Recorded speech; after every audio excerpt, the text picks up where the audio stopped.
Welcome to today's Seidokan Saturday. Now, the next techniques are my triple kihon. If I haven't fully explained this in the past, just let me reiterate. If this is new, I didn't go back and rewatch all 132 videos to see. But the concept here is, at the beginner level, we teach single individual strikes standing in place. Then we add basic stance and movement. Then we add stance transitions in movement, and we build up combinations of techniques.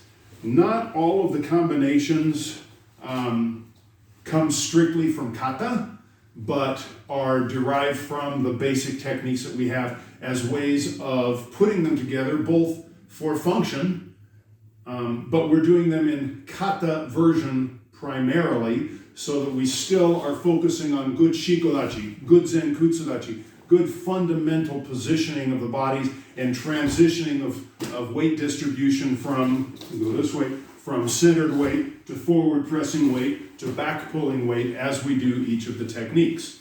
So the concept behind building these combinations of movements is to put together naturally flowing, hopefully more continuous, continuity of movement as we transition from block to a strike to a kick, from a kick to a punch on offense, from a punch to a kick on offense, from a block to a strike in self-defense, or even in kumite, as I've addressed a little bit in previous videos. So we have 4 triple techniques that we are requiring for the Gokyu 5th kyu level. First one is, again, it's very simple. This is stuff we've already done, but now adding another layer into the technique. It is uchi-uke, transition stance, gyakusuki, immediately following up with maigeri. And in the kata version, I end here and am ready immediately to start with the next uchi-uke, gyakusuki, maigeri. Uchi-uke, gyakusuki, maigeri. Very simple and basic, but the idea is to put it together and connect one movement to the next. So the turning of my hip back loads for the turning of the hip to the punch, and that turning of the hip to the punch pulls to the front kick coming forward. Now we can put that into kumite. I don't necessarily require it as a testing method, but we can put it into kumite, block, punch, kick, and make it more of a sparring type combination, as I addressed in a previous video regarding block and counter, rather than a one-for-one exchange, to thinking combinations and more continuous motion. Okay, so we can practice that in place by stepping back, kick, and then do the next one. But it's much simpler simply to take it as a movement across the floor.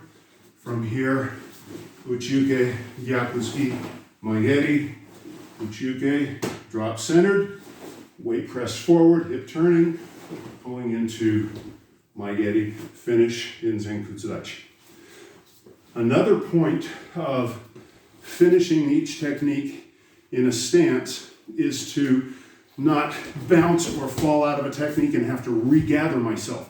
If I can throw each technique, if I can start balanced, solid, and continue all the way to the next balanced and solid without loss of technique, of snapping my kick back, of turning my hip, and make this all continuous, I have more control over my movement.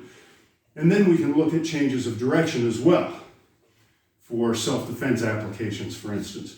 Maybe my attacker's right in front of me, I block, punch, kick, but the next guy's over here. But because I've practiced landing in a controlled stance, I didn't have to kick here and go, oh, next guy, and jump around and find him.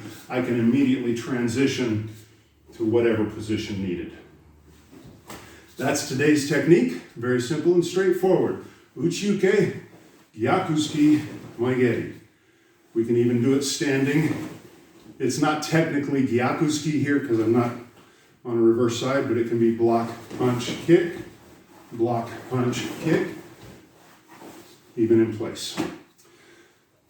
Thank you for joining. As always, like, share, subscribe, ring the bell, tell your neighbor, leave a comment, share freely, and until next week, as always, keep practicing.